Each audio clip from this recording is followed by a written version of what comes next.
രമേശിനെ കണ്ട് ബെന്നി ബാനാൻ സംസാരിക്കുന്നു. രമേശിനെ കണ്ട് ഒരു സൗഹൃദ ഇതിനു വേണ്ടി വന്നതാണ്, സന്ദർശനത്തിന് വേണ്ടി വന്നതാണ്. ഞങ്ങളെല്ലാ കാര്യങ്ങളും സംസാരിച്ചു. അദ്ദേഹം ശക്തനും സംതൃപ്തനുമാണ്. അതെല്ലാം തീരുമാനിക്കേണ്ടത് അദ്ദേഹമല്ല, അത് തീരുമാനിക്കേണ്ടത് പാർട്ടിയാണ്. ഞാൻ പറഞ്ഞല്ലോ, അത് തീരുമാനിക്കേണ്ടത് പാർട്ടിയാണ്. അതൃപ്തി മാറിയൊന്നും ഇപ്പം ഞാൻ പറഞ്ഞല്ലോ, ഞാൻ കണ്ട് സംസാരിച്ചപ്പോൾ അദ്ദേഹം സന്തോഷവാനാണ്. എനിക്കറിയാവുന്ന ശ്രീ രമേശ് ചെന്നിത്തല എന്നും ശക്തനാണ്.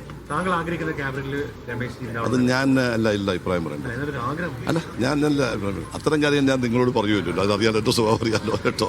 അതുകൊണ്ട് രമേശ് ചെന്നിത്തല കേരളത്തിലെ കോൺഗ്രസിന്റെ ഒരു ശക്തമായ നേതൃത്വമാണ്, അനിഷേധ്യമായ ഘടകമാണ്.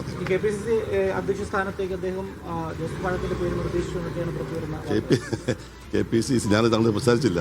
KPCC പ്രസിഡന്റ് സ്ഥാനത്തിന്റെ ചർച്ച അജണ്ട ഇപ്പോഴില്ല. അജണ്ടയിലില്ലാത്തൊരു കാര്യം പരിചയസമ്പന്നായ ശ്രീ രമേശ് ചെന്നിത്തല അദ്ദേഹമായിട്ട് എടുത്തുകൊണ്ട് ഞാൻ പ്രതീക്ഷിക്കുന്നില്ല. ഒരു മാറ്റം വരുമ്പോൾ ഈ സീനിയർ നേതാവ് ഒരു ക്യാബിനറ്റ് വരുന്നതല്ലേ നല്ലത്? ശക്തമായിട്ടൊരു വകുപ്പ്